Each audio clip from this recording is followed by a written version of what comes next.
And ladies and gentlemen, we are back. Oh, that's not right. There we go. Shut the chat there for just a second. Now you're in full screen. Welcome back to the Go4GW2 Cup. The viewers have decided, and the next match will be TCG versus Yo Mama. Yep, we saw those guys coming through pretty strongly in the last series, of course, and we're into serious times now, as we've got most of the members from HOTM who caused a lot of problems for oRNG Logo recently in the last couple of weeks as well. So it should be interesting to see that. We've got Helsef versus Frostball as well to see who's going to be great in that kind of situation. We haven't really seen these two teams or these players really, going up against each other too much, so it should be quite interesting. We can probably Not just really get in. that much, yeah. Yeah, we can just get on with the builds, I guess, as well. Yeah, we already went through the blue team, so let's just take red team and already give them the good to go. Let's not mess about. Okay. So was that on cue for me to go through the red team, or was that for you? Originally, yes, but now I'm taking over. On the red side, we have TCG, one of the two teams that will go to the WTS Cologne this August, starting off with Red Levin. Red Levin will be playing that Dagger Pistol Thief, and he is also going for Blinding Powder, and not the Infiltrator Signet. Lepion, he will be on a Sharp-Bow Warrior. He's choosing to go for Fear Me, not for Balance Stance, and also not for the Endure Pain there. Then we have TCG Taxby. Oh, we've got the tag in front of the name. Maybe a bit of preparation for that WTS. He's going to be playing Dagger or Staff. He's switching around, probably Dagger. I'm gonna assume. I doubt he'll be on Staff, especially, well, Rune of Vampirism kind of can be used on both. Of course, now very strong. He will stick to Dagger. Then we have Big Zan. We're playing that Celestial Rifle Engineer, and it's going for Protection Injection. So the bit more defensive variant of that. Of course, the Vamp Rune. I mean, who's not going Vamp Rune these days? That's kind of the in thing to do. Yeah, still, even though they nerfed it. Yeah, honestly, it's kind of weird. It only got into use due to that bug that you could use the F1 abilities with that.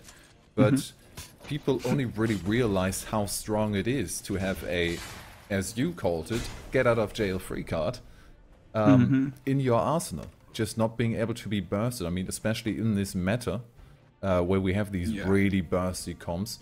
Being able to survive that for a second, get the good support in that Vamp Rune proc, and maybe survive the first bit of burst without really needing to pull that many cooldowns can be really, really essential.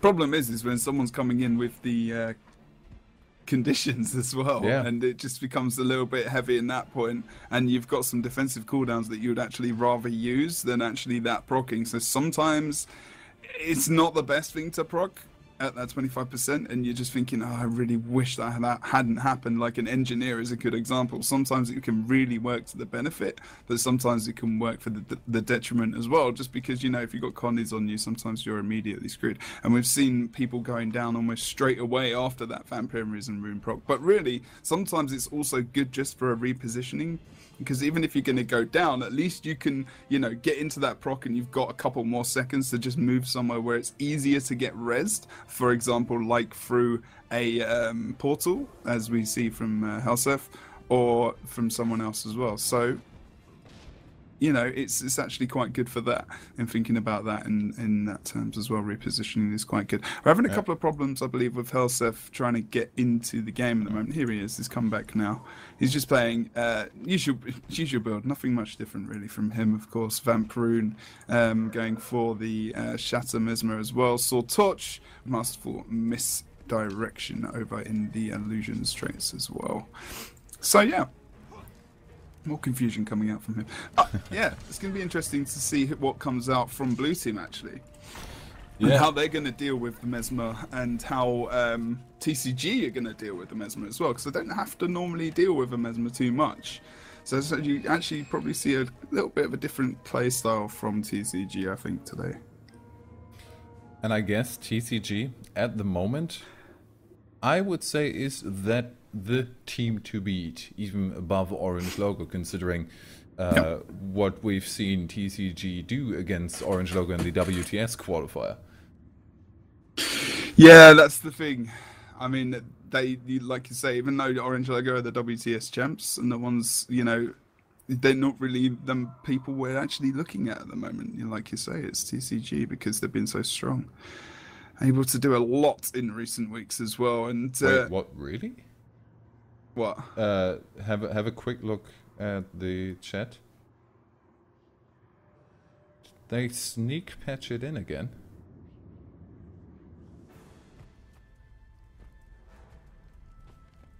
Wait, what? That might be the reason why we see Taxby on a staff right now. I didn't know that. Me neither. I guess if it's in the game, it's allowed. Right? I actually wasn't aware. So the thing apparently seems to be that ArenaNet, as Helseth called it, stealth patched it back in that you are able to weapon swap in the 15 seconds before that, opening up the possibility again to stack swiftness, for example, with the staff on the Elementalist and switch over to Dagger afterwards. Which we've seen loads, and then before the first WTS it got changed, which was really entertaining because the Chinese team wasn't aware of that. What the hell?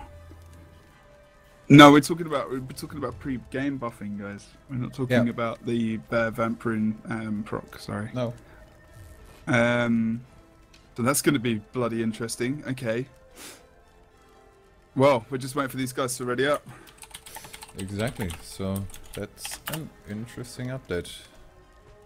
Yeah, of course. Oh my god. Yes. But why? I thought that today. I did think that earlier today, but I just thought I could switch stuff up just before, in the countdown. I could switch weapons and stuff. That's right. I could switch. As a thief, I don't need to. So switch utilities and stuff still. Oh. Doesn't matter. It's just why? What? Let's put it back in. Fine. Yeah. Why not? Why not? Okay, so apparently we're gonna see definitely then Taxby on the Dagger Elementalist only having the staff for the pre-game buffing. Maybe also that's gonna be interesting for Necros. I mean, I doubt they're gonna have the biggest comeback just due to that, but the pre-game death shot stacking, life force gaining is definitely an important bit for the first team fight for Necros. Yeah, I mean, maybe it's a preparation for something else, you know, that could be coming a lot sooner maybe than we expected. We've got big things happening on Monday. We've got all these trade changes being talked about. Are we going to see it quite soon? Who knows? It's going to be quite interesting. Then let's see with the pre-game buffing. We're going to go into the first match of this best-of-3 semi-final of today. Go4 Cup on the red side. We have TCG on the blue side. It's points. Let's call them points. Okay, so we're going to have a look at blue team as they staff up towards mid now. Wondering who their first target will be. Lipion's going up to the top now as well. We're going to see a split actually coming out as Frostball goes over to the mine to +1 with Shaku and try and get that quick kill up on Texby as well potentially. Bolo, he's going to move back towards mid now to try and get the kill on Lipion. Not sure how well that's going to go. Let's have a look where Helseth is and see where those boys are as he comes over towards the other side and actually goes for the +1 himself on Texby to get the kill on Shaku here. Someone needs to come and help him to keep that fight even up to Bomber Typhoon thinking about coming over with Frostball. They're actually going to +2 that up now. And actually blue team thinking about maybe even disengaging from it. They need to be careful not to leave Alcor alone because Lipion is coming back in stealth actually along with Big Zan, which is why Bomber Typhoon has come back indeed. And we see the portal coming out, people pulling back, and it looks like TCG will be going for that aggression on the midpoint. At least we see two people already in the action. Lipion currently on the point, really just a target basically. and Helseth over to the side again. The pain train is supposed to take care of Shaku. What has failed before? Oh, did we see the dodge on the Moa? No, we didn't. There was the cancel. Shaku now in the Moa. We see the Vamp Rune proc, and afterwards he should be sure to go down. No, the support. Manages support out. Brilliant save there. Shaku still alive even after the Moa, which is rare to see. Yeah, now this is the important thing. I mean, if you have a look at the map, if blue team, they are going to lose that midpoint actually, maybe, unless we can see obviously the 1v1 between Bomber Typhoon and also Zan here. Zan's going to keep him off node. But the thing they really needed to do, as long as they kept that midpoint and actually defended the mine in terms of getting their players out, look, that's exactly it. Just because they couldn't get that kill, TCG by their fast rotation, they couldn't do what they would normally do. And actually, thankfully for TCG, they're able to get the res here, but they can't sustain as well as the other team are at the moment. This is unfortunately not, they're actually TCG's normal gameplay not working for them actually over at the moment. No, but it's also like in the past couple of weeks, the playstyle has changed to a... Look at the 1v1 at mid, Nick. Big Zan has had to leave. And he's being pressured out. He's gonna get they're gonna get the kill on Big Zan as well. He's managing to survive for right now. Pulls out the slick shoes. We don't see an immediate follow-up, but this was already such a detrimental loss for TCG. We see Alco picking up that mine point again. That is, of course, a close point of the red team. And we already see Red Levin and Helseth back out of the gate, basically opening themselves up for a potential engage. But they're playing it safe. Shaku doesn't want to engage yet. Don't they maybe want to get a kill on that? We see the refuge coming out. And now they're trying to move somewhere. On the other side, Arzi getting that decap, and this is really, really strong from points. I mean, this is the thing. We've got the over on the midpoint, like, because points were able to pull it out of that point and get back to mine, and Shaku defended, Shaku survived.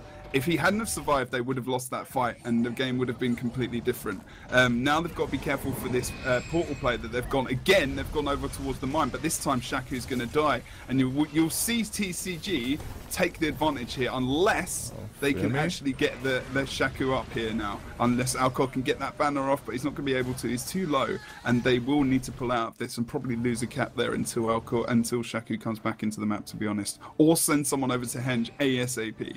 Yeah, the Fermi res banner didn't quite work there. Good on the stun breaker there, good on the interrupts. Managing to defend that midpoint, but we will see the double outer point cap picked up. And it's quite interesting that the dynamic has changed in a way that we have a very low amount of confrontations that don't end up in kills. We see just map movement after map movement, especially TCG using that portal to great effect to get these advantageous situations. And they really they sacrifice the points, they sacrifice potential kills, and just want to play it safe. They wait for the perfect situation to really commit to a fight. And that's this really like trying to spot the enemy early, trying to get the right position that we see nowadays. Look, this is TCG have been out-rotated to a degree now as well. Look, Frostball's returned to the mine, doing kind of what TCG do, as well as kind of oRNG Logo to a degree. As soon as they start losing their fight, they try and pick up the advantage elsewhere. But the thing is, if Shaku dies here, this is not going to be great for them. They need to try and then rotate again over towards Henge at some point, and maybe think about trying to get back into the map that way. But they are going to be 4v5, still keeping this lead. Luckily, they're going to pick up that mine node. And now we're actually going to see Alcor regrouping with the rest of the team, hopefully with, oh god, this is going to be dangerous. Bomber Typhoon in a really horrible position as he goes into that Vamp Rune proc. He does have his heal up though. He's going to get a little bit of a steal of heal as well. And we can see Alcor coming to his defense. So nice little regroup. Bomber needs to try and line of sight a little bit more here, up towards the mid. Needs to be careful, very, very careful. That was maybe a bit dangerous. Is Shaku going to be able to go there unspotted? No, Big Zan already on him. Shaku just trying to, dodge the pull. Just trying to get out there and get back into a position and not stuck on an endless 1v1 on the side. Oh, now Big Zan moving into this mid-fight, leaving the Henge back open. We see the movement. This is not going to be, well, maybe for just a short second. Actually, with the time, no, not going to be the triple cap. because we do have the decap on mid going on, and already an engagement again on that one. Red team grouped up brilliantly. Where are they going to pick their first target? Not too sure. They've got to be careful. I mean, the respawns aren't too bad for Blue Team actually in the moment, because they're still able to pick up the cap. I mean, they're losing a member in these team fights, but Big Zan really is the main focus for Blue Team actually at the moment. He gets that proc and he's going to go down the bottom and actually get focused by Frostballs to get put into the downstate here. Helsef is going to go for the res. Needs to be very careful in that position, and he does back out there. Good job from him. Doesn't want to get taken out, especially as someone else is in the downstate there. So he's going to do a good job of actually getting out of that fight. You can see the 1v1 between Alcor and Lipion over on the mid as well. RZ probably going to come in as well to just +1 and end that quite quickly. Helsef going down as well. Not looking good for TCG at all at the moment as we go back to mid. Have a look as well at Red Levin, what he's thinking about doing. Is he thinking about a cheeky rest here? No.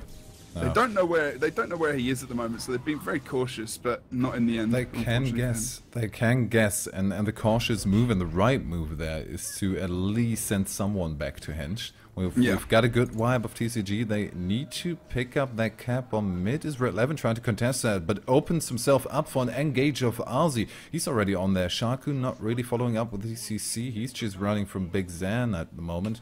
Gets the immobilized on him, but there's going to be the support from Alcor if he would try to follow up on that. And Arzi again looking for that Red Levin kill. Gets the immobilized off. Shaku can't follow up. We see the mushroom proc, and there we see a defensive immobilize again. These immobilizers are really just preparing the situations for the follow-up kills. I mean, we're actually seeing this game is still really, really tight as well. No team has really got them. We've only just seen the blue team get a bit of an advantage early at the beginning. Alcor actually is probably going to go down here, and if TCG pick up these 2 kills, they will likely roll over the map. The problem is they're not looking after that back point, so blue team can get the advance of points even when they're losing members on the map, which is a very impressive way to play. And we see TCG and oRNG Logo able to do that themselves, but Arzi is going to just literally stand on the node and just tank it up at the moment versus TechSpeed, doing a good job as well, just trying to blind him as much as possible, and just trying to cleave where he can. And he's actually going to get team support very quickly, so they're using this situation to instigate a big team fight over here, which they need to win to make sure they keep the rest of the map. And actually TCG moving over towards the Henge now on the respawn. Oh, can he get the portal? Can he get the portal? Lagged a bit, but now we see them moving over to mid. Are actually going to get the free decap. Bit of trouble with the turrets there, but they're really... Their rotations at the moment are awesome. Good to see from the blue team. The way they're using their map presence and awareness at the moment is great. They're able to win some of these big 1v1s, especially between 2 engineers when they've been 1v1. That's been really good for blue, and you don't normally see that happening to Zan, where he's put into that situation. So Bomber's Typhoon is doing a great job himself. And then 1v1 over on the mid, we've got Lipion, who's not really in the best position, in my opinion. I mean, let's just have a look to see if he's got banner. He does, so hopefully TCG will end up migrating to that point if they do decide to actually lose out over here on the Henge, which I think that's going to happen. They've got a lot of people on low HP at the moment. They're very separated. Big Zan's down. That's where Lipion really needed to be to get the res up there. They're not going to be able to do it. But they don't need to. They don't need to. They note the situation. They are trying to pull out Red Levin. Ridiculously aggressive here. What is he trying to do? Is he going to get out of that? Just gets the re-stealth right there, and still really dangerous spot there for him. Once the stealth wears off, gives his position away in theory, but manages to really go for the next attack on Arzi. This is so ballsy. They need to get some kills over on mid. It took 2. This is the thing. I think Red Levin stealthing up and just playing around over towards Henge meant that blue team weren't able to be quick on the engage to mid. And really, when they could have been and +1'd it so quickly, now Red Levin, in all the fuss and bother, can go over towards Henge and decap and maybe get a free cap for them. Although Shaku's going to make sure that doesn't happen. So really, I think blue they've kind of screwed up in the way they played that Henge move there, actually, to be honest. Yeah. They have. They definitely have. They could have... I'm just amazed that Red Levin didn't die right there. And not only did he not die, but he also got the decap and the recap now in just a second. Yeah. With the lightning... lightning on the point, getting the last one. Now the double cap, and TCG actually taking the lead now. Blue team completely grouped up on that keep, now splitting up. Oh, Red Levin! Oh! Red Levin almost going down there. Might actually be able to do it. Oh no, Frostball's down over on the midpoint. They did get the decap. We're going to see a banner coming out from Alcor there actually over on the midpoint, which is going to bring Frostball back up, thankfully for them. Red Levin, of course, is out. Texby as well might be another target to be taken down potentially here. He's going to do a good job of line of sight until Helseth trying to disengage here. Oh, Texby using that lightning flash to make sure he can get away. And we are going to see actually mine has been decapped by TCG as well. They're starting to extend their lead. Alcor now on the midpoint as Helseth comes up to just make sure that isn't going to happen. 1 or 2 ticks, he needs to make sure that he's not going to be able to get the decap. He's just trying to hold it contested as long as possible, and all these points matter, especially at this time of the game where we've got 3 minutes left as well, where, you know, a boss rush, sorry, might be the thing they need to do. They need to get someone on mine node. Big Sands down, but don't let that be the main focus, especially now. They just need to make sure that point's contested as well and get that kill, and they can definitely pick up this point if they do. Yeah, blue team definitely in a better position right here, and I don't know. They also picked up the mid cap, because Helseth, in theory, everyone who read his AMA, Helseth said a very important thing is being good in those 1v1s. The only problem is if you are forced to, in order to contest the point, basically jump into a fire field to start a fight off. That's not going to bode well for the rest of it. Decap coming out, however, afterwards. A very short-lived double cap coming out for Bossy, and TCG about to gain the control again. Red Levin, hopefully they can get this kill on Red Levin for the blue team. I don't think he's going to self-res. No way. Did Red Levin just seriously just self-res over towards the mine? That's horrible point in the game for that to happen. We are probably going to see Shaku taken out, or at least decaps. He's got Armor of Earth up at the moment, and that's not only going to be a matter of time before he's taken out. Alcor's probably going to go over towards the Henge to try and get that decap, but blue team starting to lose points on the board. We've got 2 portals up actually over on the mid point as well at the moment as Frostball comes back over towards the mine, looking for a quick kill on Zan potentially to make sure that he doesn't get that point. They need to keep caps contested as it is, but he needs to also be very careful not to die here, because if he gets taken out, that's probably going to be the game. Oh yeah, the double cap really hurts now. They need to do something quick. The lead isn't too strong. We still got 50 potential points up on the board, but we see the mower coming out on Alcor.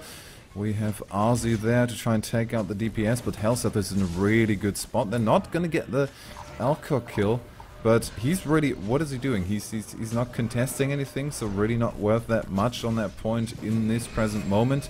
Arzi would have had to get the quick kill on someone, but this looks like it's really it. They just ball up on the points and are carrying themselves with this double cap to victory in a very, very exciting first game in this best of 3. TCG taking up the first point.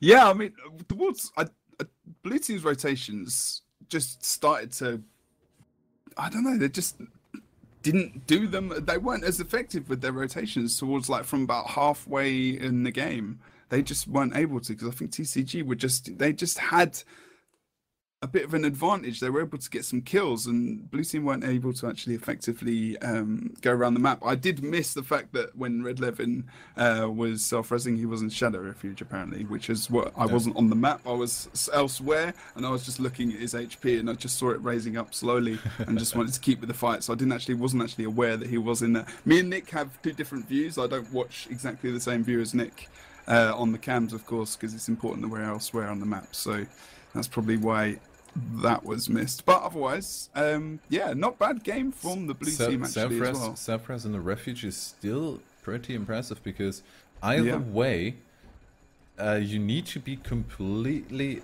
The enemy team needs to forget about you, basically. Yeah. Because the refuge doesn't last long enough for the entire duration of the self-res. So either you need to get support from one of your teammates, or you need to be in such a weird position that the enemy team doesn't think to just have a look at that. Self-res, of course, is a really, really dangerous move in loads of situations. But if it pays off, then it pays off big. And yeah, what you said about the rotations, kind of lacking a bit from the blue team in the second half of this first game, kind of felt like they, from the beginning, were really on point, and then moved over to not an active rotating, but a reactive rotating. Yeah, pretty much. TCG I know what you just mean, just got the upper hand, and then they were forced to use the portals to get out of situations and not initiate new ones. So from that point on, they were playing TCG's game, and yeah, that was the end of it. Can't allow TCG to dictate the terms of the game. Yeah, that's the thing. I mean, they had them in the position they wanted them to be in. They were winning those fights. They were able to, when they were at mid and they left Alcor in that solo position, that's the kind of a good example of what TCG took advantage of when he went down at mid, and how the blue team couldn't take advantage of the fact that Lipion went down over on mid when they were team fighting over on Henge. Like, in that situation, most of the time, you probably would have seen them take that game just based on that pinnacle moment, which is really, that was the pinnacle moment the blue team could have won the game. If they'd killed if they'd got Lipion down and taken the advantage by another follow-up kill, or at least got the full cap on the node, it might have changed a little bit more, probably more so with the kills, of course. But Red Levin really kept them over there on the Henge. He did a good job doing that. I think we were kind of wondering what he was doing for a moment, but the plan kind of revealed itself towards the end, actually. So good job from him and from TCG, yeah. It looks like we have slight connection issues on the side of Shaku. Wow. Prepare for DDoS. Yeah. So you've got your fun time programs installed when you come into the tournaments and whatnot, because you can avoid things like this to a degree. But I don't think it's that. I don't think it's that. No. Exactly. Wasn't a DDoS, but that's basically a public service announcement. Yes. Just try and Google quick preventive measures for DDoS attack. In anything that is broadcasted live on the internet, any game, DDoS sadly is part of that. So try and do what you can to prevent that. But this time it was just a frozen PC. Basically, Shaku might play on a potato. I don't know. The potato is real. Yeah. Maybe that's a new character name for him. We'll have to wait and see. What? By the way, guys, someone asked about the 82nd weekly cup that wasn't casted. I came back from Cologne a bit late and was pretty tired, and we just decided to give it a miss for the week. But the tournament was still played. Yep. So if you do want to go and check out the results for that, you can. Or I can try and find them now, actually. We're looking forward as well to the WTS, of course, as well. I'm wondering, actually, let's just double check, see the brackets, see if there's been a winner of that other semi-final series. Not yet, so we're still looking forward to seeing who's going to go through between oRNG Logo and also Red Team, who of course been doing very well for themselves in recent weeks. Ah, okay, yeah. Let's just double check the weekly. Yeah, Red Team definitely a team to look out for. They kind of hit this point in time like 4 or 5 weeks ago. They just really in one swoop went from a team that was kind of in the mid tier of these tournaments to really having a chance to beat these top tier teams. I think so. Oh, there we go. Results from the... Oh no, it says 81, but that's incorrect. Hani Fan Club came first, and 321 Random Team Name came second. Okay. Which had some different team names. I'd have to double check some of the rosters there. I know. Very creative, the people in Guild Honey Fan Club had people like Curve and whatnot in it as well.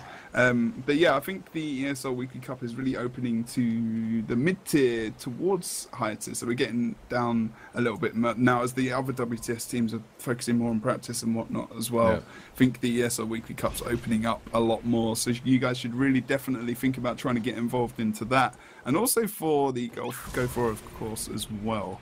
EU hasn't really been under 18s for a while, I don't think, for either tournament. Oh, pretty good, pretty good. Good turnout.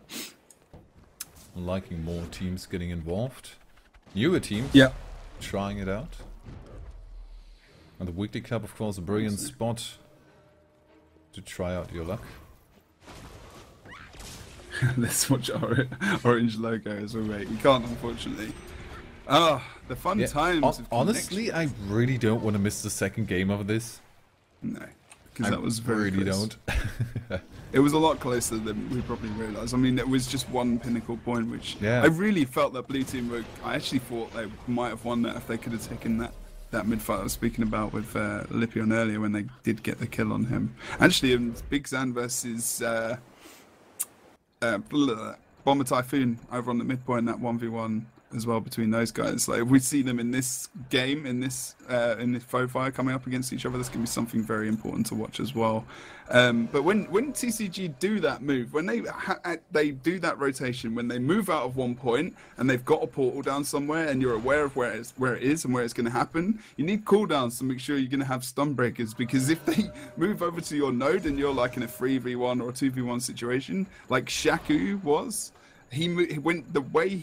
the way that blue team were able to be kind of powerful in that game is because they survived that fight, and then they were able to bounce off that and get the kills onto TCG, because they probably used a lot of cooldowns to try and take out Shaku in that point. So, you know, they were waiting for those, and then they were on the backside running away after the blue team had survived that, of course. So it's actually really good, just surviving and coming back into the fight, because that's where a lot of players kind of get a bit stuck. They just get immobilized, they get stuck on the node, they get killed. And then because CCG look like they're losing the nodes, they're not really. They've already got the kill and they can push out to the rest of the map. So good disengage can make or break a match, definitely. Really. Newsflash. Yeah, well, that's important. Stating the obvious. That's kind of what we do. Yeah, but I think people forget sometimes that not only are we catering towards the sPVP crowd and the top tier in the game, we're also catering to new players and new people that might be interested in getting into PvP, which is what sometimes a lot of people forget about. And they might not actually have a clue about what Guild Wars 2 sPVP is, especially being on the Guild Wars 2 channel. And also they might not realise what exactly the story is behind these two teams and what's going on. So if anyone is wondering, if anyone is new, the red team is a team called the Civilized Gentlemen, and they are going towards our World Tournament Series final, which is going on in Cologne later this year. And the other team, blue team, has actually come up against oRNG Logo, who's the other team that's going to the World Tournament Series, and have caused them quite a few problems, and actually caused TCG a few problems in the last game as well. So, sadly, you know, though, points quite a good series to watch. Not in, or this setup we see on the blue side right now won't be able to participate in the WTS. We've got the under the age of 18 people in there, which is a bit sad, but definitely the competition in the Go4's going well. And I personally I need to somehow figure out a way to properly watch matches on DouYu, because I wanna see how China is doing. Their team has, I think, was the first. They chose their team already like a couple of weeks before we did, and before NA did. But yeah, want to see China, but now we're going to stay on EU, and we're going to stay with the Go4GW2 Cup. On the red side, we have TCG. On the blue side, it is Points.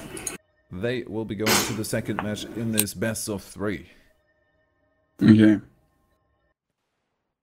Excited to see whether or not we're going to see the blue team pick up an early kill over on the mid. Actually, we see them all stealthed, and they will reveal themselves. Lipion knows what's happening. They aren't aware of where they are on the map. They wouldn't be coming out of stealth anywhere. And we've got a full 5-man push over towards mid now, and getting the fast kill on Lipion, which is very important, especially because he's got that wall banner, of course. And if they get the res here, this is not going to be great for the blue team, but they're not going to be able to see. TechSpeed can move over towards the midpoint now as well to offer up some support in this 5v5. They can pick up this midpoint. That's a big wide node in their favour, and this should be pretty good for them. Red Levin, of course, coming in for the trying to come in for that gutsy res, using a big cooldown. We are going to see a portal dropped as well over towards the waterfall as blue team do start to go over towards that node, and the support comes out for TCG with Red Levin over there.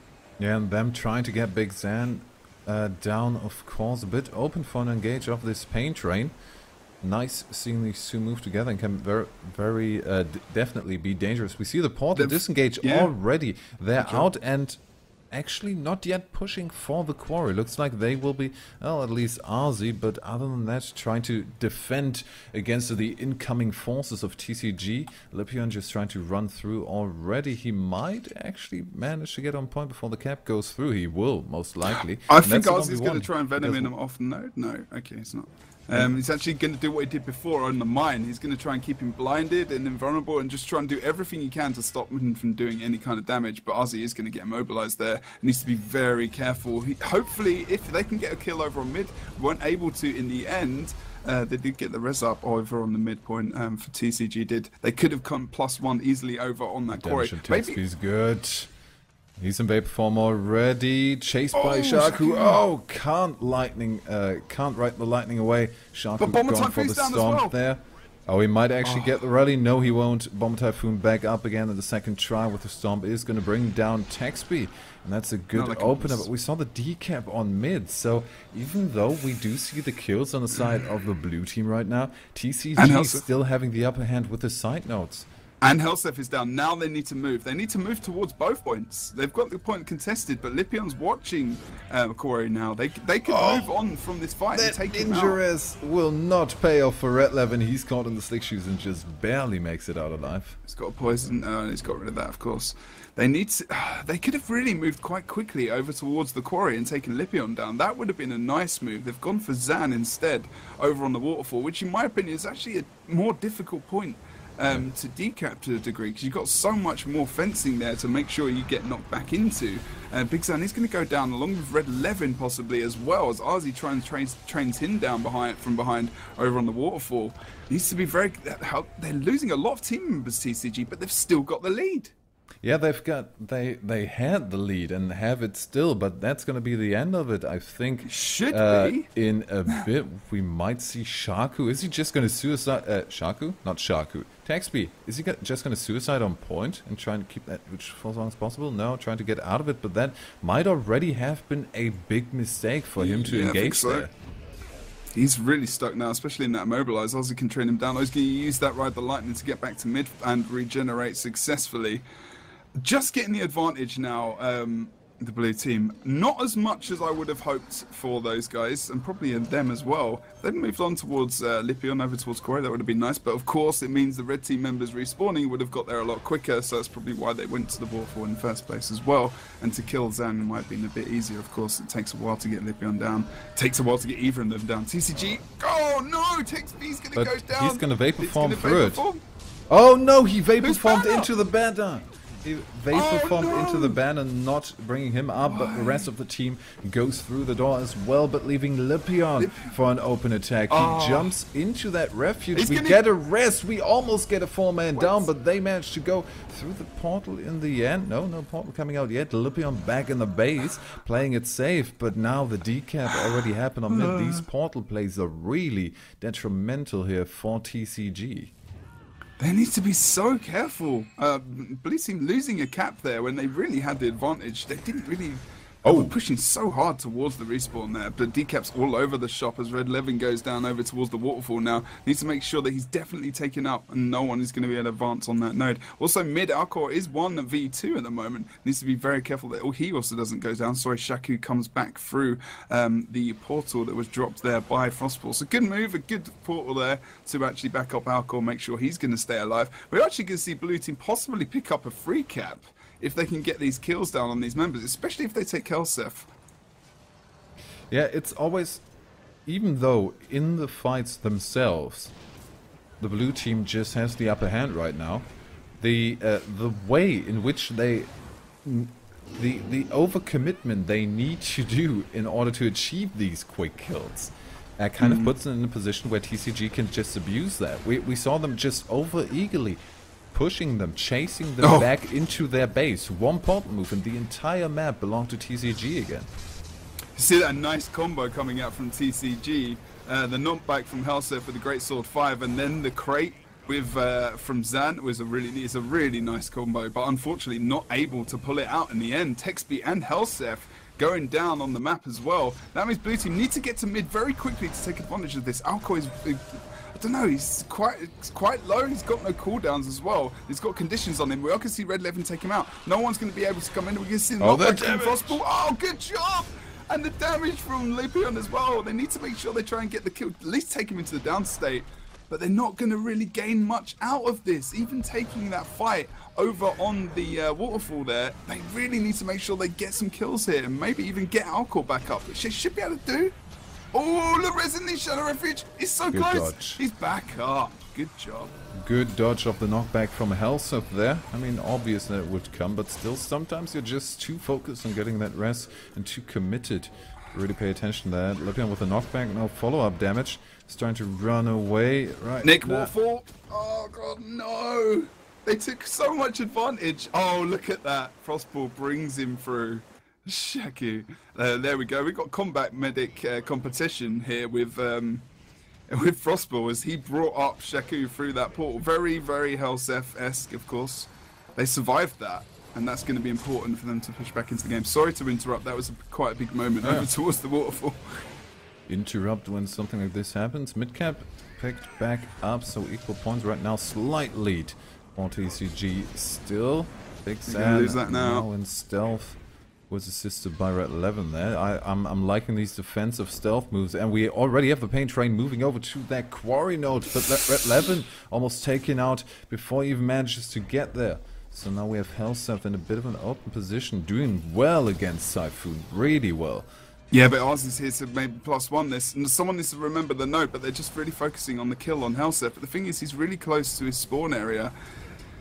And he'd probably be okay here. Oh no, he's going to be bursted from... Oh, Ozzy almost taking him down, but that's where the Vamprune proc is really important. And yes, the jump.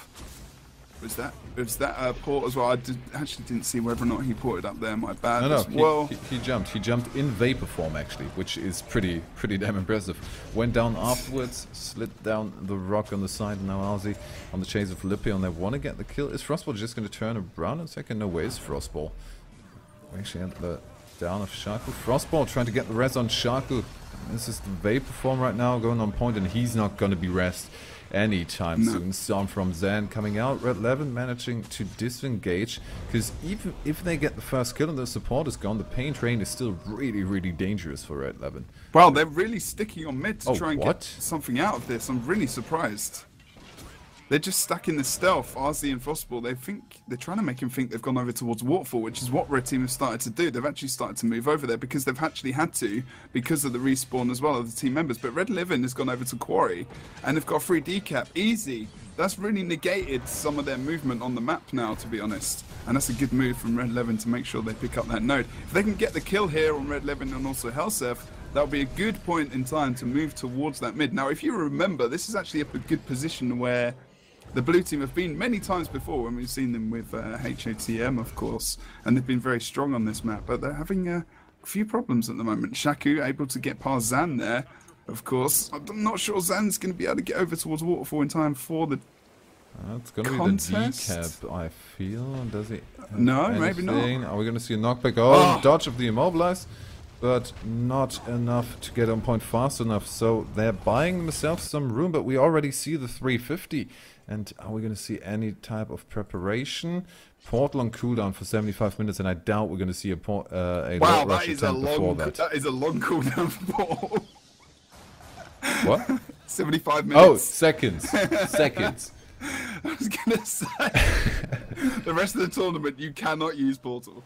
That would be interesting.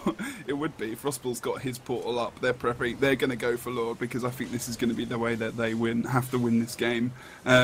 So we're going to watch out for that indeed. As we go over towards Waterfall, actually, which is where a lot of things are going to change. If Shaku goes down here, which is actually entirely possible, we're going to have a lot of difficulty for blue team to come back into this and then push the Lord when they do hit 350. And they need to be very careful to not lose team members on the map at the moment. Are we going to see a decap? No, we aren't. No, Mobilize on Red 11. He's trying to kite, of course, on this big graveyard point. That's definitely a legit possibility. Taxby, however, getting nuked down as he tries to keep this. Lepion potentially with a breast banner, I think, ready to go. So, yeah, they are still keeping their point gain. Double cap coming out. They really need the decap on the midpoint. Otherwise, this will be getting quite difficult. And now even the decap over on Quarry, and that's almost it already. that decap has pretty much already sealed the fate here. We are not going to see them move on to 350 points and not going to see them being able to pick up the win with a quick lord kill.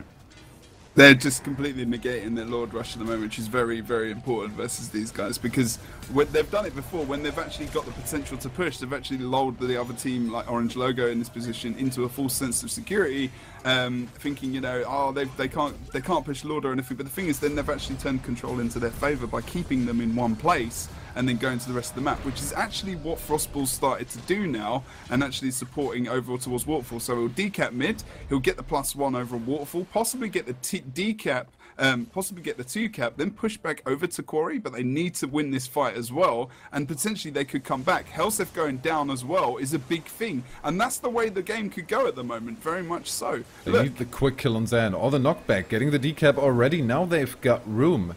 250 left on the clock. Are they gonna get a kill on Zan? Not really the greatest preparation, honestly. Having people respawn is not the greatest preparation for the log kill, and definitely not having that midpoint picked back up again. Yes, exactly. And Red Levin has saved it by capping mid. He's actually saved that potential for that comeback there, because they've left a really massive point, which is very difficult to decap, of course, where they can just turtle on now for the whole game, other than waiting for the potential Lord Rush. They could probably win just by doing that at the moment, but they'd want to make sure, of course, there is no Lord Rush coming out. TCG, TextB is getting +1 by Helsef. We have no one coming in for mid. This is really the point where this game could turn again. Oh, Stomp on... No, first interrupt. The blind didn't come through. He did attack first. RZ tried to go for the stomp, but Red Levin with the attack. The Ninja Medic comes again, actually stealthing himself, maybe opening it up. No, Lipion attacked on purpose to keep this point capped for as long as possible.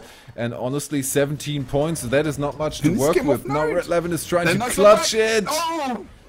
He got back just in time there. They've got 14 points. Oh, this is going to be a struggle. They need to back up Alcor at some point in time. Actually, right now would be very beneficial. He's still got some cooldowns left, though.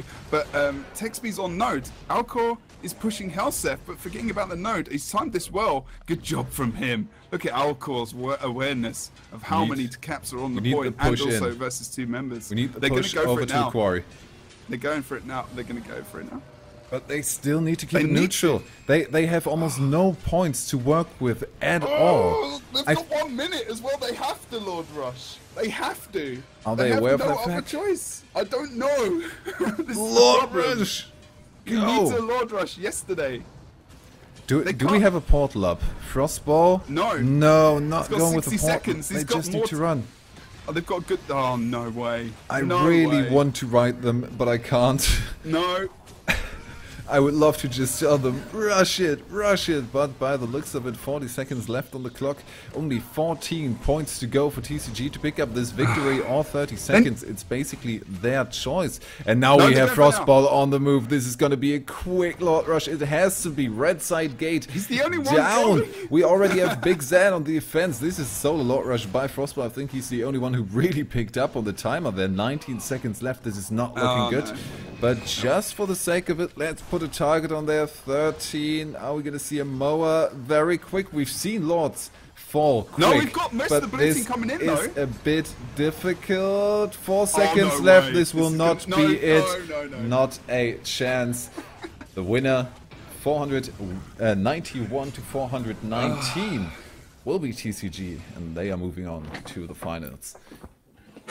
10 seconds earlier, and they could have done it. Yeah, I'd say so.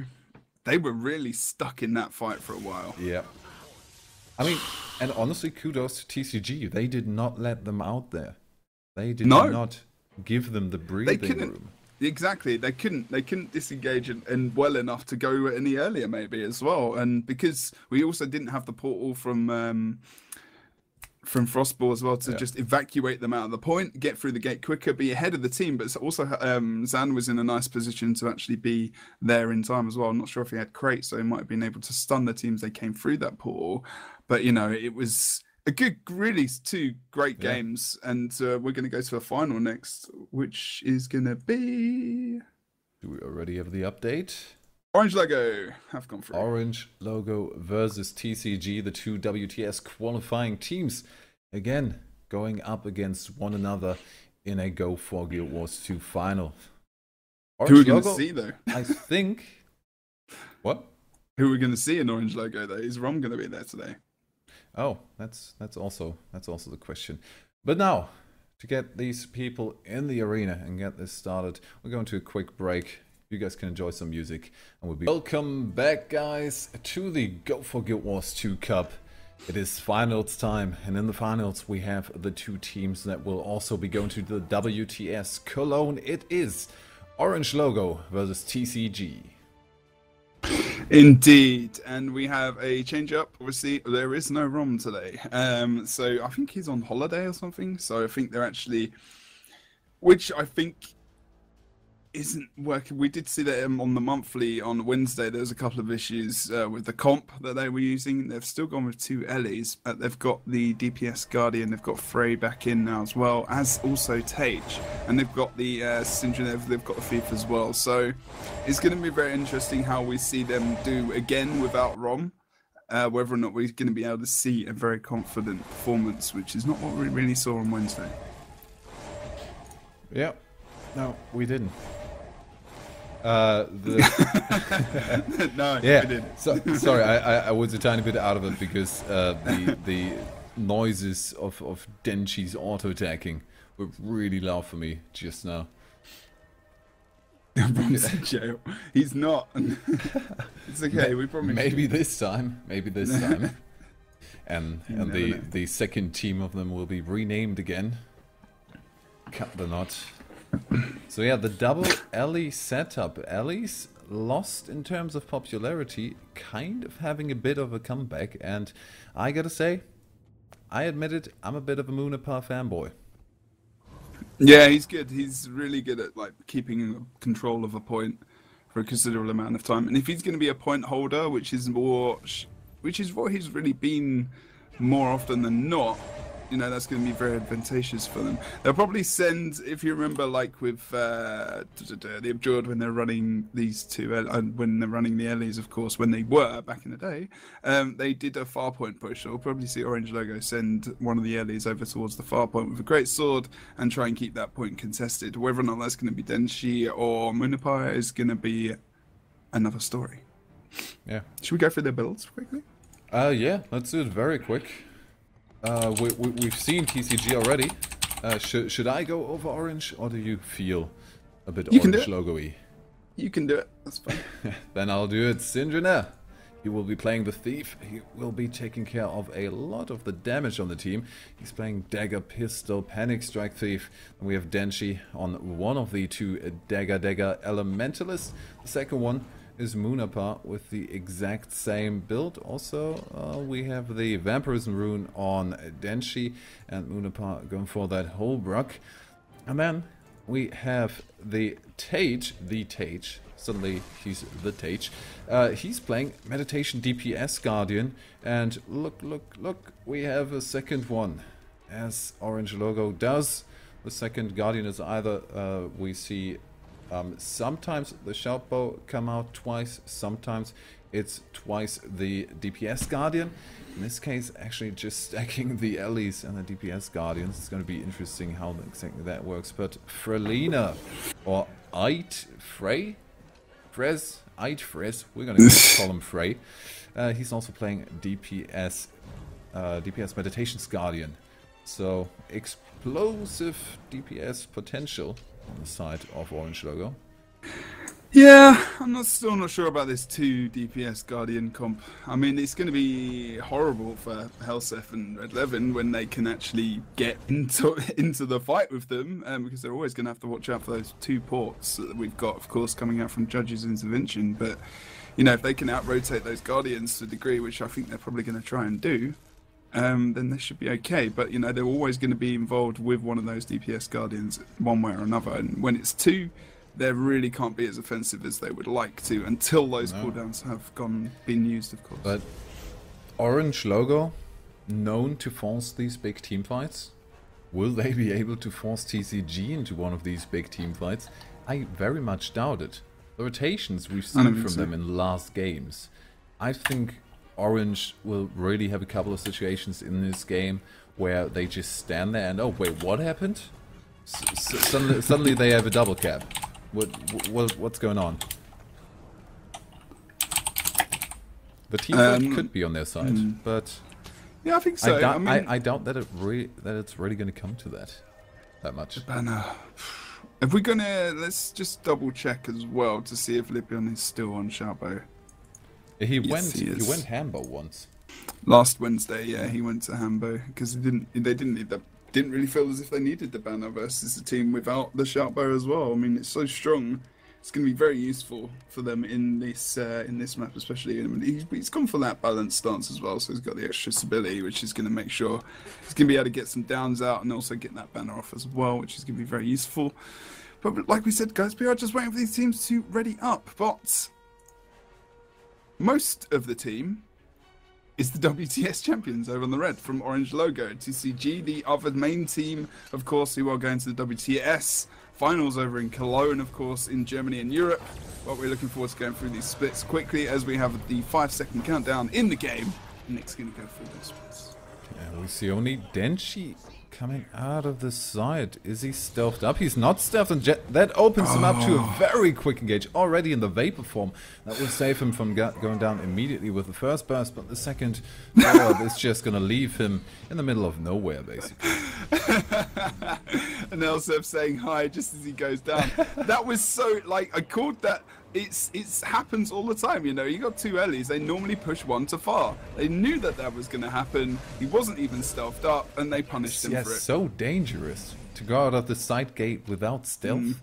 Really? I mean, we have the Moa now as a cooldown already. Now they're going to kill possibly Frey here as well. They need it. They're going to kill Frey over towards the mid, just in the roads below keep. They've got to be very careful. Trying to get the turnaround. Actually, anti-burst onto Health. Oh, nice! Banish out of the Shadow Refuge is going to bring him out of stealth and actually not give much stealth to the other guys. They try to go for the res. They can get this kill on Helsef. That's not too bad for them. TCG is being so sneaky. Red Levin is being sneaky. We have Zan on the side. Red Levin again going for the res. No, now he has to disengage. Helsef is down and out of it. Actually, pretty good move there to use the Mesmer ability immediately. Not to do something against the first stomp, because he knew they were just going to damage him. Just instant Mesmer downside ability, and that actually got Syndrine a bit confused as to where he should damage. Now, this whole fight really was good, because not only did Tage banish him out of that Shadow Refuge, but Lipion pulled out the banner as well. So that's a big cooldown use. So that's, again, the advantage of the Guardian, the Hammer Guardian in that kind of move, because they were really on that, knowing exactly what was going to happen. So they should be able to pull back into this map now, but unfortunately I don't think that's going to happen. Red Levin under some pressure in that Shadow Refuge, trying to keep on the edge of it. He's going to be in Vapor form there. He does come out of that now, able to heal up with that withdraw and get back out towards mid. He's probably going to get the decap now. oRNG Logo being very focused on the side caps. Need to make sure they win these side fight skirmishes to make sure they can then go back onto mid. Got to be very careful though, because we've got the pull coming out from Helsef as well. He's back on this node over towards mid. We've still got the decap happening. Full cap. Full cap, yeah, but the side nodes are lost for the time being. Lipion down already. No, Helsef. Don't do it. That's not the smartest idea. And he's disengaging already. Converging towards his thief. Grouping up. They need a cap. oRNG Logo needs to get someone on this node to pick up the cap now. Okay, good. Couple of kills. Helsef is very low actually as he goes back towards the henge, but Syndrine in the downstate of course as well, as Red Levin goes back towards the henge to try and get that point in their favour. Are we going to see decap? All the points are completely they're flipping like anything at the moment. There's a lot of confusion. oRNG Logo just regrouping now. They're being a little bit more sensible. As they've got that kill, they want to just secure the caps they've got. They've got to watch out for Helsef, who's going for a point over on the mine now. He's going to +1 Texby, and this is going to be really advantageous for them. Syndrine wants to get that kill on him very quickly though, so they can't regroup fully. Texby does go off node. Nice ring of warding from Frey. He's able to get him off point there. Helsef, he's going to go down on the side though. It's a nice burst coming out from oRNG Logo. They're not able to cope with these DPS Guardians too well at the moment. When they get the engage, then it really hurts. Yeah. But first they have to get the engage, and we see still the lead for TCG. Mid is open now. Red team now trying to move towards that, but Yeah, TCG just trying to not get into these team fights, trying to, okay, you've got 3 people on that point, well, we move on. We have no reason to stay where you are.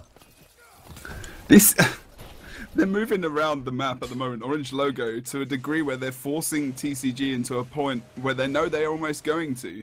So they're able to get there almost at a similar space and time, and I don't think the HealthSeth portals are working as efficiently at the moment. They're able to lock down these nodes quite quickly. Again, going for TCG, Texby, sorry, I keep saying TCG, Texby. And they're probably, are they going to get back through that portal? HealthSeth's going to go back through. Texby isn't, unfortunately. That's ballsy. That's ballsy. Now he's on his own in a 2v1. Tries to get the first bit of damage on for Elena, but needs to disengage. Texby needs to go the old-fashioned route and just walk it. Now they're in a 2v2 again. A bit of damage happened already on Frey. Immobilized caught on Hesop, but he's pretty fine still. Syndrine had a bit of trouble jumping up on their zone, but he's just out kiting them. Frey needs to disengage. Block ability still up. He's line of sighting. And Hesop can't really... Oh, that is dangerous if he tries to follow up there, because Syndrine might just poke him and make the Helseth die. I think Frey just came out of stealth there. Oh, Syndrine was doing a good job of trying to help him out. Then she's going to come in as well for the rest. They're going to get him up. Oh, no, they're not. I have Moonapie is very low himself as well over towards mid, even using his signet to try and heal here. And he does a great... Wow. Moonapie. Seriously. That was awesome survival skills from him. Using that Signet and Lightning Flash combination to get out of trouble. That was great from it. Great movement from him. They've got to be careful that they don't lose any more members here. But Red Levin is going to go down, actually. And we're going to see the Elixir S coming out from Big Zan. That's a good move from him to go for that, especially with the DPS Guardians on this team. Yeah, the DPS Guardian on the side, sure. But it was, for the most part, only Syndrine damaging. Now the Elixir S might have been just a bit of a waste. Yeah. 11 down and out for it either way. Helseth trying to make his way out in the vampirism proc. But the burning, that's also a pretty good thing. All that burning that these DPS Guardians stack makes it really hard for these squishies to survive any vampirism proc. Yeah, just a bit of burning on the Mesmer or the Thief really can add. Yeah, just a side of burning. The problem is TCG are still able to keep the map because they can rotate faster around. So orange logo are really chasing TCG all the time. I mean, you can, how much movement has to come out from these guys is exponential, you know. Whereas HealthSeth can just transport his team across the map and actually use the portal to get very defensive and actually get some nice medic skills in there as well, which we saw over towards Beach before. But now they're trying to advance over to mid, so orange logo trying to force another team fight over here, and everyone's fight. Look, HealthSeth can just go right past the whole team. Get the decap over on mine. He's stealthed up. They don't know where he is. No one's moving. They're starting to push towards Henge as well. Easy decap. Orange logo might pick up mid, but TXP can tank it for a minute versus the 2 DPS Guardians as well. So, you know, they're not really keeping all of these points. And they've got the kill on Lipion, so this isn't too bad now. Oh, we have the interrupt of Levin, but the second stomp will get Lipion down. Rest banner out of it for a while. And we didn't see the full cap on the mine. HealthSeth, however, just choosing to go for the damage. It is the pain train. We see the mower coming out. Denshi trying to run away. They should maybe just focus it on Syndrine. He's a pretty good target to just burst out if they can get him. That's always a question. Vamprop and Levin, and now HealthSeth in a bit of trouble. They should probably just disengage from that. Yeah, I mean, they're quite low themselves. They need to try and think about this. Although we are going to see them try and re-engage. Syndrine gets that panic strife onto HealthSeth. HealthSeth is unfortunately... Oh, wow. They've really got some nice burst onto Syndrine there. That was intense. Red Levin as well. Now he can pull out back towards mid. He can +1 up on that fight, get the kill on Tage quite easily as well, because Tage, I don't think he's got many cooldowns himself. Although now he's still got renewed focus up in the Virtue as well, so he's going to get those back up when he does use that renewed focus, and needs to be careful here. But we are going to see backup for him in the form of Denshi. Still very close in this game. I am always amazed how little fear Red Levin has of DPS Guardians. Yeah, he just jumps right in. No hesitation at all, and it's working for him. He's good at he's good at positioning as well, Red Levin. That's the thing. Like, he's put himself out of harm's way up top. He's just going to regenerate for a moment, use his heal. He'll get back into stealth, and then he'll re-engage onto Tage and also Denshi there as well. We're going for Denshi more often than not, and also needs to get out of it again by the skin of his teeth. But the thing is, oRNG Logo, I don't think... Oh, they need to be so careful. Denshi does just disengage there at the bottom. Nice job at regenerating himself as well as putting up that protection from that Earth attunement. Needs to be careful as Lipion does start to advance on him. Does have to use a lot of cooldowns in the end to get away over towards the mine. Syndrina is now coming back to it. Quick +1 there to get the kill. They might actually just turn it around again. Oh, Syndrina got out of stealth, has been spotted for the immediate engage on Helseth. We see the Blood Frenzy as a counter. Now he's open for the engage of Red Levin. Puts down that refuge. Safe for now, but the AoE could hurt them very much. I was almost going down. Oh no, he does go down in the end. Texby came in with a nice engage actually, with lightning, ride the lightning and then the updraft. That was a good combination potential from TCG. Unfortunately, not paying off in the end. Helseth obviously taken out there, as we said before. And now oRNG Logo, you know, as soon as they get the advantage again, TCG really taking it back in their favor. I mean, with Helseth respawning as well, that's a good position for Red Levin to get that decap because it forces them to regroup as well. They need to make sure they get the kill on Texby, but they're stealthed over on the south side of the keep, just below the node, and they're not able to pick up the advantage. They need to get maybe this kill quickly on Lipion as well. If they get this kill on Lipion over on the mine, that's going to be a great position for oRNG Logo to come back. Oh, but right now, TCG is in a brilliant position to just switch it around for an engage on that midpoint. Helseth already under a lot of fire, on a lot of pressure with fire, basically. He can just disengage with that portal. That gives oRNG Logo a bit of room to work with. Zan still in the 1v1, only Red Levin there to +1. With Helseth, that would have probably already been a kill. And oh, we see the Svanir involvement on the side. He's just been pulled. Like, get in here, buddy. Have some fun in the fight. If we got 3 versus 1 man at the moment over towards the mine, I'm not sure that's a great idea for oRNG Logo, to be honest. Just someone needs to leave and get towards mid fast because they're just going to team. They've already lost Denshi over there. Oh, especially that movement makes it out of it. He's still alive. He's still alive, and he might get the D. No, he's not going to get the decap. Syndrina is paying attention to that. That would have been very surprising, but he's still keeping 2 people there, and he's surviving like a beast. Look at Frey. Frey's just waiting. Oh wait, we did have a DC. My bad. We just missed that actually. Sorry about that. It was 1 minute ago. We had a DC over on the team of TCG, of course. So we just got to be careful and see if we can come back into the game as soon as possible. Over on the mid. Oh no, we've got him back in the game. Frey did AFK for the duration, but now we see him back in game. So now it's a proper 5v5 again. Still though, TCG, even with that disconnect, I mean, we saw the quick AFK there. They are in the lead at the moment, so this disconnect didn't really have that much effect on the outcome of this game. Double cap stands, and we're getting into that dangerous 450 range where whoever wins that next fight will basically clutch it to be able to clutch it to the end. Yeah, I mean, now Denshi has to move out over towards the henge point as well. With the 2 kills on Syndrina and Frey, that's probably the end game actually at the moment as it is, and with the 2 cap in their favor, I do not think they're going to be able to come back into this because now TCG are just going to push mine. They'll force them back into their spawn. They're not going to let them move around the map, especially now. Yeah, they're going for the 3rd one, and that is it. Still 2 people on the respawn. Frey down and out. Tage on the point, but he's just going to die in a second, and the double cap will carry them over. Well, 1 cap only, but that's still enough. They could just ball up on the henge, but they're choosing to go for the fight. Yeah, with Tage dead, Helseth can leave free range back to mid, get some nice damage off the red team, who are now trying to focus on Big Zan, but then because there's so much focus, they're able to get that burst onto Denshi. Moonpower was aware of that. Did try to engage Helseth there, but he was able to get past and get his burst off. So good job for those guys. TCG able to pick up the 2 cap towards the end. Unfortunate there for oRNG Logo. And the death of Denshi gives the last 5 points. First point going over to TCG.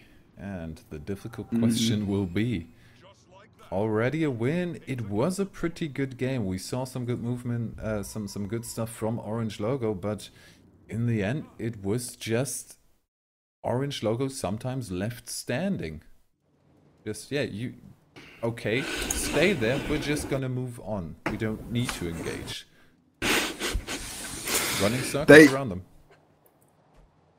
they couldn't catch up with TCG. As soon as they got an advantage, they almost lost it to a degree, and they were always playing catch up. I think they were drawing points for an amount of time. They had a tiny lead, but as soon as that was taken, TCG just pulled it back. Even though they got so many kills as well, and just little parts, like I think we saw Munapar going for the boss engage potentially as well. I'm not sure exactly why that happened.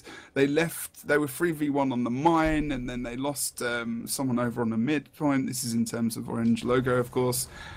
And they just, in that was the end situation which lost them the game as well. They weren't able to back up in time as well, so unfortunately. But they're on a bit of a catch-up now. Catch-up time. Okay. What's up? Ferlina is saying you should probably change the password of the arena for some reason. Not quite sure why.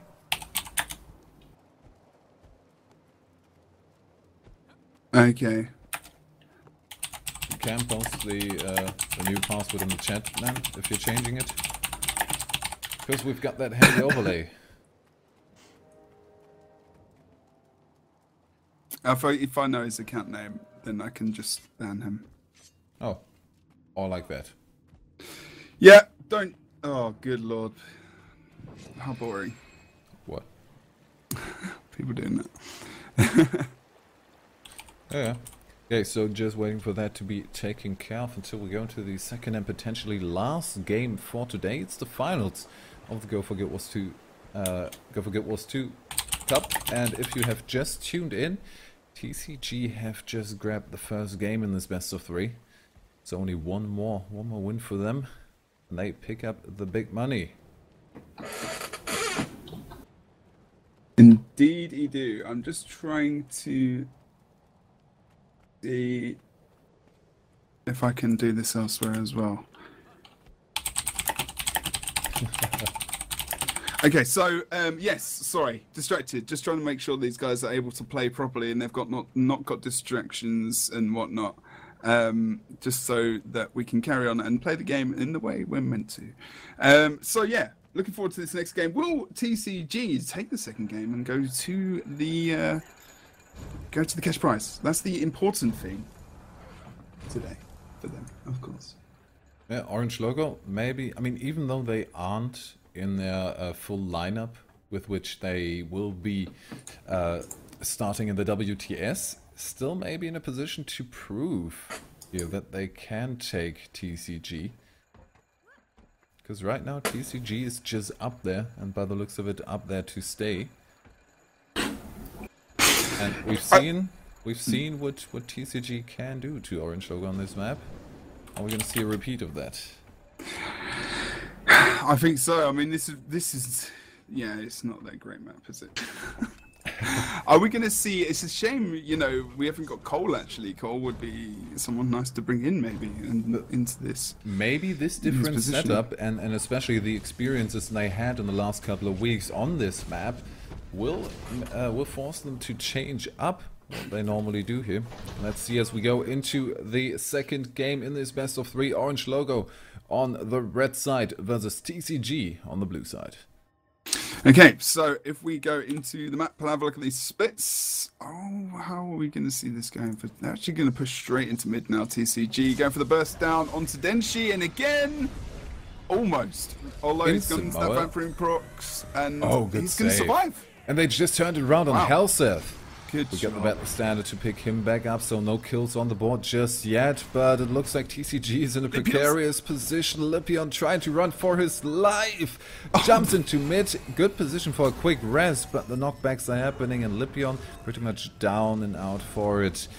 TCG already advancing towards the side. No, it's kind of giving up that mid fight. Are going to have a difficult time with Munapar on there. Red 11 trying to +1 that on the other side. Yeah, Helseth now just picking up their cap uncontested. oRNG completely focusing on getting the upper hand over on that quarry node. Yeah, they needed to push fast. That was good movement from them. If they can get Red 11 down as well, this is going to be good. They're not. Oh, they got the immobilized them, but TCG TechSpeed gets on point. And this is the thing, you know, they got a kill. They got the advantage there, orange logo, but they've not got the map advantage at the moment. They're not even going to get the mid cap. TCG not even letting them have that. And then back over on the quarry, TechSpeed is still 1v2 and is doing a good job at just defending in that situation. Yep. We are going to get the +1. Hellsef's coming in now, though. Cap now picked up. It's got to be careful. They've seen him. They've already seen Hellsef coming in. And oh, look at the Guardian taking him out there, porting him down, and then going into the ring as well. And Hellsef's going to have a lot of problems, but he gets the backup he needed. Wow, that team support from TCG to keep Hellsef up and alive in that fight was awesome. Had to use that distortion cooldown as well in combination with the regeneration from the healing, from the elementalists, of course, but also Red 11 able to get that nice stealth off. And now look at Hellsef's movement back onto point. He's going to be able to get a nice, maybe a potential kill onto Moonpie. Not really able to, but still the focus is on Hellsef. He gets immobilized. He's definitely down now. They need to make sure they keep him in this, keep him up. Big Kazan over on the side as well versus Denshi. He's getting quite low himself. Red 11 going into these situations and coming out alive is ridiculous, but Lipion without the stealth, sadly not that lucky. So we are going to see Orange Logo pick up the cap on the quarry, and mid already decapped again? How did they lose that quickly? This is the thing, I mean, it's that map, it's the actually getting around the map quick enough. They're not able to half the time, so as soon as Orange Logo get a break over on the quarry, like, you know what's going to happen now. Frey's moving to mid, they'll lose quarry. They'll lose quarry quite soon, I reckon. We're going to see Red 11 probably going there quite quickly. He's doing it already. Frey's actually had to go back. That's a good 1v1 for him to have. That's okay. I mean, that's good for Frey, but if they team up, which they might do with Hellsef, they're going to send Big Zan over there as well, to keep Frey out of that. And actually, Big Zan versus Frey isn't too bad. Especially if they get the +1 when they start to do something over on mid. Orange Logo picking up the 2 cap now on the side nodes, trying to keep this midpoint contested. Tage is in a bit of trouble though, as also Denshi and Moonpie come in here to try and just Orange Logo now with a good performance. Good kill on Zan there. Frey just continuing with the damage. Levin again as the Ninja Medic, not a good idea in this case. We got the knockback happening, but that will still not mean Zan being rest back up, and Levin just needs to get out of there somehow. He's still hanging around. Is he still looking? He's walking next to Frelina. Is he looking for that? No. Re-stealth. Gets the immobilized. Gets the first bit of damage from Syndrina turning around. Second stealth will happen. Just barely makes it out of it. Gets the engage on Syndrina. Has the vampirism proc. Tries to get away, but we still have that burning on him. The poison brings him down at the end, even though he still gets the immobilized on Syndrina. And that actually buys him the time for TechSpeed to jump in for the rest. The damage with the poison on it is a bit too much for him to handle, though. And now... Yeah. That was really gutsy from Red 11. Really gutsy. And we've seen a decap over on the waterfall. Didn't really need to happen. Although they wanted to just go for the advantage on the mid fight just to try and get that solidified. But Hellsef's going to try and keep this now, using that Pharaoh Greatsword to potentially maybe get the decap on Quarry. Is going to use it to escape, actually. Maybe someone from Red Team needs to think about getting onto that midpoint, get a few caps here. Lipion is in the downstate over on the top. TechSpeed now as well, in a bit of trouble himself. One man needs to keep on that. But there is a portal on mid for Hellsef, and so they need to really guard that as well. He's done a good job of potentially getting this decap as well on the quarry. Oh, 1 tick left. Are we going to see Red 11 coming in for the +1 onto Frey as well? Or are we going to see Frey pull its Hellsef into the downstate? It's going to be very awkward, especially when Red 11 comes into the point. Going on to mid, now against Syndrina. Pops out of the portal immediately in an almost worse situation than before. That's not something, you never quite know what's going to be on the other end there. Orange Logo had that down there, and they put the right person in that spot. Just quickly look at that, because he can, as soon as that portal's used, he can 150 life escape from Hellsef port immediately after the vampirism procs out. But then, the down afterwards. This is a strong performance from Orange Logo. This is really good movement around the map. They have really got a good thing going down here actually at the moment. This is good stuff. It is, and now they're actually in the position where they can do their signature move of pressuring the entire team into 1 point, 3v3 happening on Waterfall. Nobody seems to be disengaging. We have Helseth still down on the side. Did Levin again try to go for a sneaky res? Last bit of damage is going to come out. Levin down on the other side. This is looking strong. We might just see a GG in a second, because this regroup will take ages. What is going on for TCG at the moment? I mean, oRNG Logo, this really, I mean, if they go to WTS, this is a lineup that possibly would work very well against TCG. They are owning the hell out of these guys. They're not able to get anything done on this map at the moment. The portals from Helseth are not working actually at all, because we've seen someone from oRNG Logo with like Syndraneer over towards mid, just watching it as well. But you know, in that position, that could be good, something which could be used as a very good distraction tactic to keep someone out of the game. But at the moment, I mean, this is a different oRNG Logo on this map, especially with the two earlies. I mean, with the Shoutbow Warrior, maybe that's something on this map where the Shoutbow is just not really needed, because oRNG Logo are forcing fights across the map. Look, well, actually TCG as well to a degree. But over on the mid, we've got 1v1 going on over here. We've got this 2v2 over on the quarry, and then we've got, sorry, on the waterfall, and then we've got quarry now 1v1 actually at the moment as well. So if oRNG Logo have this map control on all nodes, they can back up quickly. They've got the sustain of the two Ellies. They've got the Guardians who can, to a degree, sustain a bit. You know, they've got enough blocks. They've got renewed focus and whatnot as well. So they can actually do quite well in this situation. They've still got the damage to pick up the kills, especially on the Mesmer and the Thief, where this double DPS Guardian combo is actually working. It's not working too badly on this map. No, and on this map, you just have Syndraneer just jumping from point to point. What a Thief should do. He's always in the next fight. He's moving on ridiculously quick, getting the kills really quick. But now, oh no, actually follow-up kill on Zan. So every time we finally get the respawn, there's no proper regroup. We have them sitting on a double cap. 28 points is what we have on the side of TCG as the GG comes out from Lord Helseth. Quick confirmation, Denchi also with the GG, and that is gonna be the 1-1, equalizing the score. oRNG Logo picking up Fofire after TCG picks up Niflhel, and what a performance. That's pretty strong from those guys. I mean, without the Shoutbow as well, they just proved how well that works. I mean, on Wednesday we didn't have Frey, we didn't have Rom. Okay, so we had Tage, we had one DPS Guardian, and on that map they had so many problems. They had also Cole Summers playing Ranger, so Power Ranger. Yep. I can't remember if it was the more survival or more bursty. I'm pretty sure went full damage on that. Yeah. Yeah. And Cole Summers was the prime target in these matches. Yeah, he did well, but I think, you know, versus a TCG team, they'll punish you for having that Power Ranger for sure. And he did do good. He did a very good job. It's very tough to play that in the highest tier, I guess. But still playing it very well in different situations, of course. But I really think like the two Ellies, I mean, Munipa is just doing a great job, especially as well. Denchi coming to the aid of many of his team members in different situations. Syndraneer watching out for those portals and trying to stay on top of the map presence, because he is all over the shop. Might as well have 3 Syndraneers on the team at the moment. He's everywhere. He's doing a great job. And Frey and Tage are being enabled to team fight. They're being enabled so they don't have to move. They're still moving around the map, but they don't have to move as much. So their uptime in terms of their combat on the map and in the fights is, I think, a lot more than it was over on Fofire, and I think on the Forest, sorry. And I think that's really helping TCG. This map's,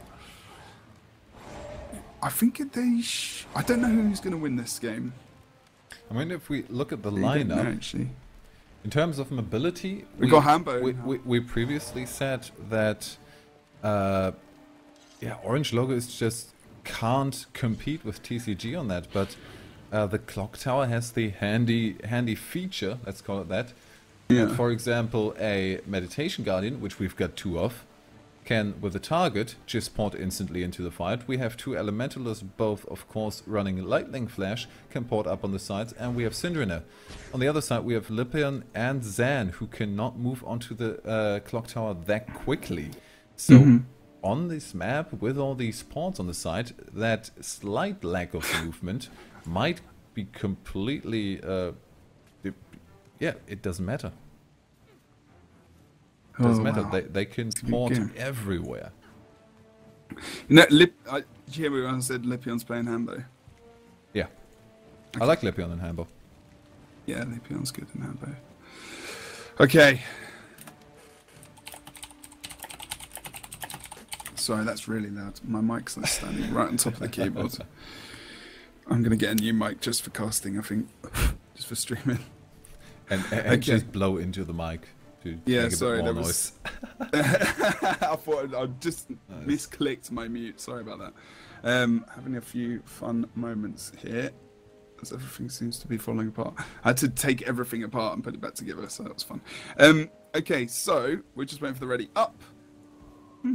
What do you guys think in chat? Who's going to win? Hashtag oRNG or hashtag TCG would be nice. Show some support for your favorite team or for whoever you think will pick it up. I think we're going to have quite a bit of oRNG in there just based on the last performance.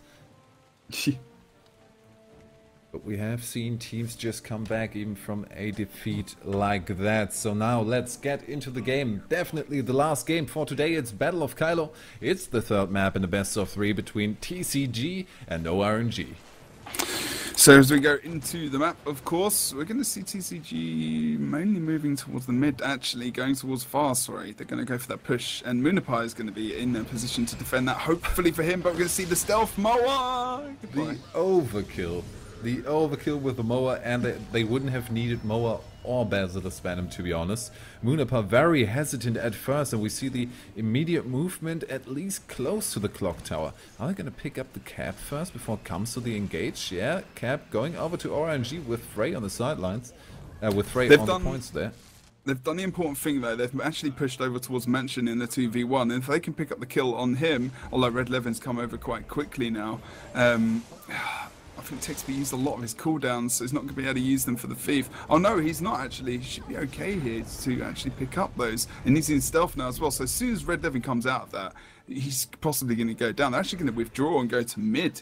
Good idea from TCG actually to do that. Moonapie going to respawn, go over towards Windmill. He's going to be going up against Big Zan though. I'm not sure I'd go into that 1v1, but you know, he can get the kill possibly if he doesn't get backed up. But I'm not sure that's going to happen. Oh, but now we see the outside point contestation with TCG still being able to have a bit of aggression on mid. So the potential for a quick burst on the mid fight and these very slow moving fights on the TCG cap points is actually a good split for them. Just watching Tage now trying to pick up potentially a kill onto Red Levin. He's been very evasive. He's doing a good job actually as well. Syndrine going for the fast kill potentially up on Tex, but it's not really very quickly of course. And just as that happens, Red Levin does come in trying to drop that ring of warding. A nice burst coming out from these guys onto Red Levin now as well. But look at that port back to Texby, and that regeneration is great from him to keep him up and alive. But I think, just gets taken out there by Syndrine. Good job from him. Moonapie is down elsewhere again over on the Windmill. Able to get the decap though. Not too bad of an advantage, and they do take Red 11 out as well on the opposite side of the map. They're not going for the decap. Go for the decap on the node, quick! Maybe Lipion? Is he gonna make it fast enough? Probably not. Tage just has to very quickly step on there to get the decap. He's not going to go for the contestation. Lipion jumping on to that midpoint, which is completely open at the moment, but Frey could port in from the side. Frey is not porting. Frey is not looking. Frey is busy with Big Zan, and what a mistake in that situation. Losing them very important mid cap right there, denying them the double cap, and now it's equal again, and TCG has the opportunity to move towards mid very slowly. They can take their time. Yeah, they can at the moment. They've got the 50-point lead or so as well at the moment, so they need to be very careful. We're going to see Denshi get on no. Tage just distancing himself a little bit, getting ready to focus. Probably Red Levin, as he comes into the point stealthed. They need to be very careful. At the moment, Olo gets the first up onto Tage. Needs to be very careful here. He does get drawn below bottom. I think Tage is doing a good job of trying to pull him into this with the other DPS Guardian as well. So they need to be very careful about that. And now they're both trying to come down for the early kill onto Red Levin. Good port from him up to the mid-level of the tour. Oh no, we can see the port coming out from Frey. Good job, able to get the immobilized and the second scepter ability off, just a little bit off target actually there. And should get the kill here. Nice stealth from Levin. I can't believe he survived that. Yeah, good job. The steal healed him just in the nick of time. I was going to re-stealth. No AoE damage coming out, but oRNG logo able to secure that double cap. Zan, they're not pushing, faring too well, but now, yeah, they need to move on to that windmill, and they need to move on quickly. But they're pushing Mansion, which negates another member pushing there as well. Helseth had to come back. He's dropped a portal. So he's not going to be getting over towards that windmill fight very quickly. We're going to see Denshi coming over towards mid now as well to back up. But Lipion's quite low as well. When Frey gets his burst back, should be able to take him out in combination with Denshi. But Red Levin's coming in to try and get some damage up to actually make sure that Frey's not able to be fully offensive on Lipion there. So good job from him. Nice rotations coming out. Big Zan going down over towards the windmill now. oRNG logo doing a good job of taking him out. But text beat as well. This is a big advantage for oRNG logo. Forcing fights across the map is really doing a great job against TCG. Oh, we're going to see the portal. Yes, Helseth coming through, but coming through invisible. Reaction fast enough in this Syndrome with the turnaround. Getting the kill on Helseth. Lipion moving in, but he might just be the follow-up kill. Guys are lining up for Syndrome to take them out. Why? What did they... That is very unexpected movement from TCG. Why? Lipion down on the side. Oh no, Red Levin is trying to go for the self-res. He's out of stealth now. Frey didn't see him. No, the boat did. Ah, the auto attack from Moonapa on that fiery greatsword did it in the end. Almost didn't make it into line of sight. Nick, this is pretty big at the moment because they've got a free cap over TCG, the guys who beat them in WTS, without Rom on Battle of Kylo, and they could possibly win this. It's not over yet. It is not over yet. No way. We've got 65 points on the map. There's been less things have happened. Yeah. Comeback Kylo as well is very much alive again. But they have real map control at the moment. Their focus across the map is great. We saw Syndrome really picking up that kill, being aware of where Helseth is, and also Red Levin, these guys at the moment. They're really keeping them in these fights. They're not actually being very mobile. TCG Textbee's going to go down here again as he vapor forms towards Zan in stealth here. So good job. Good res. He's going to bring it back up. That was a good choice for the Elixir S there, because any engage could have been really detrimental for them.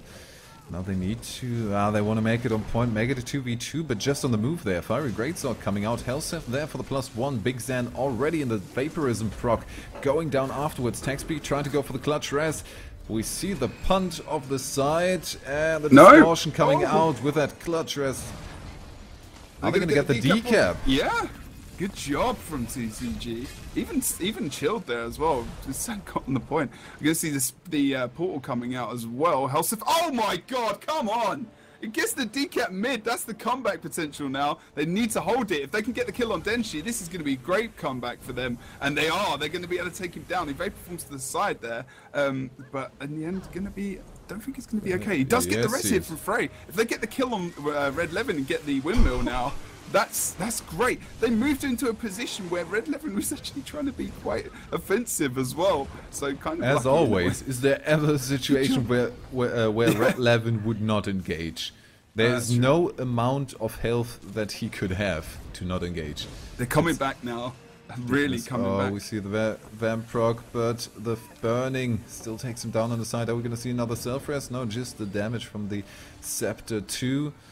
Helseth in mid together with Textbee needs to port out. Good decision for Helseth to port on the side, but ports into Tage. Almost gets too much damage, but still maintaining that double cap. But how long will that last? Look what's happened, Nick. As soon as they're not playing a crisp 3 points, they're going to get decapped. they needed to force far earlier in that midpoint so that Texby wasn't not able to go for that windmill decap.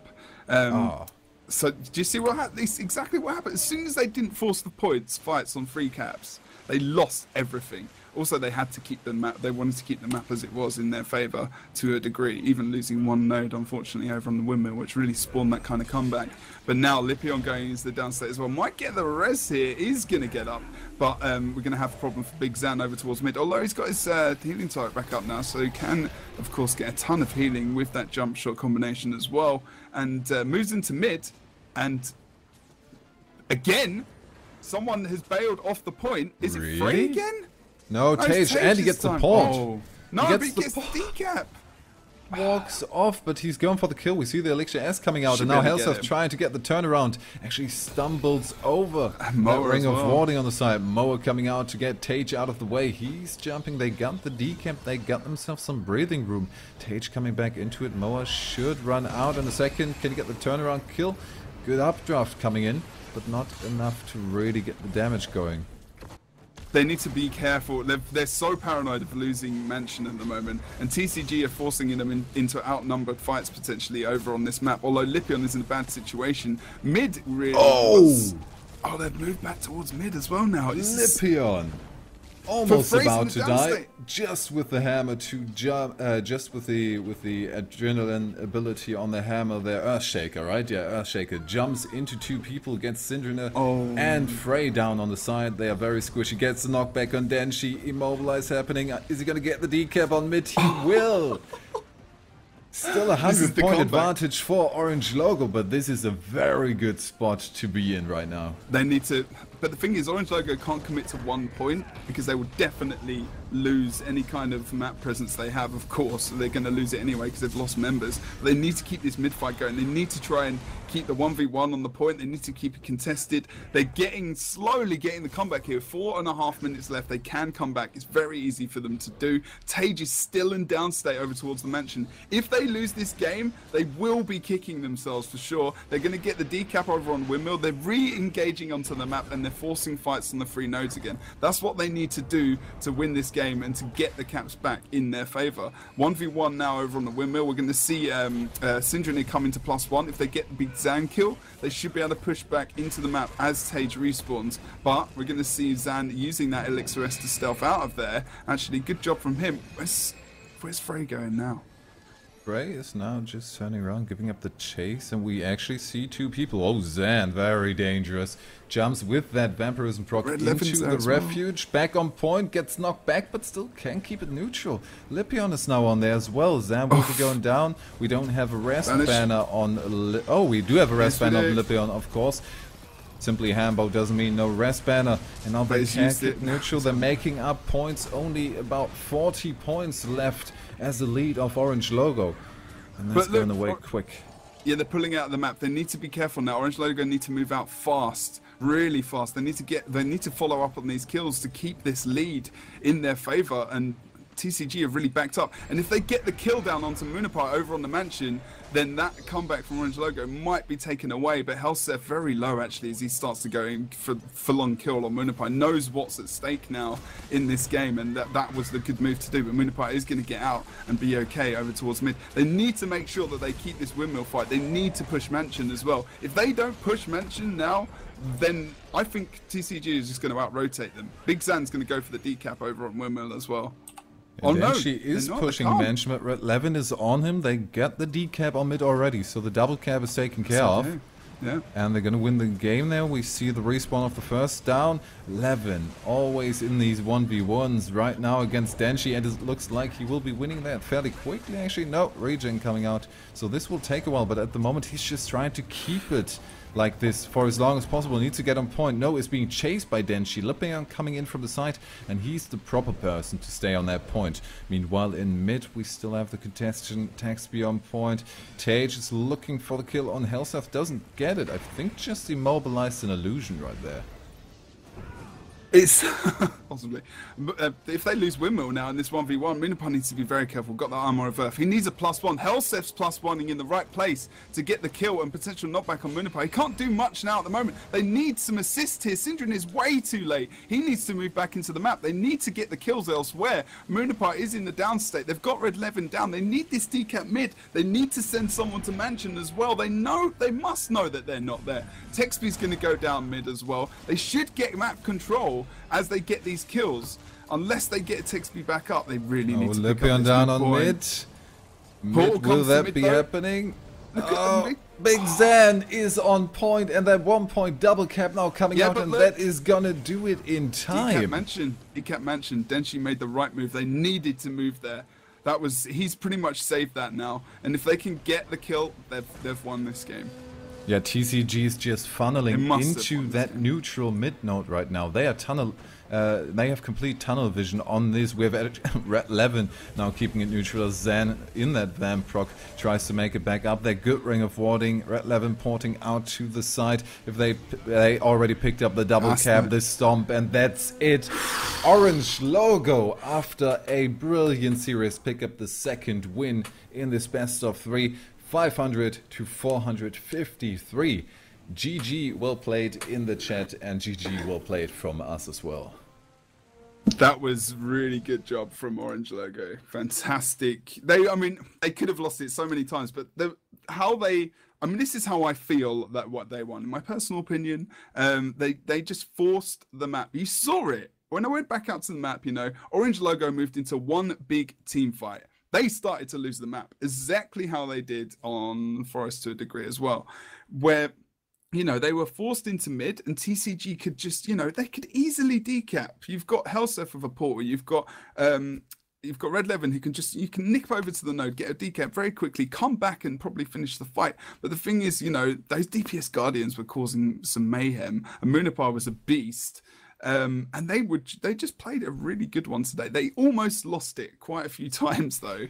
At different points when you're just thinking, I said it. It was like someone needs to go to Mansion now, because if they do not, they're going to lose it on this mid fight if they don't get that decap. And the movement came out. They did a good job. That's the end of today. That's going to be Orange Logo taking the Go4GW2 Cup number 33 versus a full roster of TCG, which is going to WTS. Orange Logo not with their full roster. Without Rom, their main man, they've been able to defeat TCG. And, that's also... Is double Ellie the answer? Oh, damn. Is a question. Is that going back? Are we just, come on, we just go back to old man and start stacking Hambos again? Well, Lipion played Hambo. Yeah. Going old school.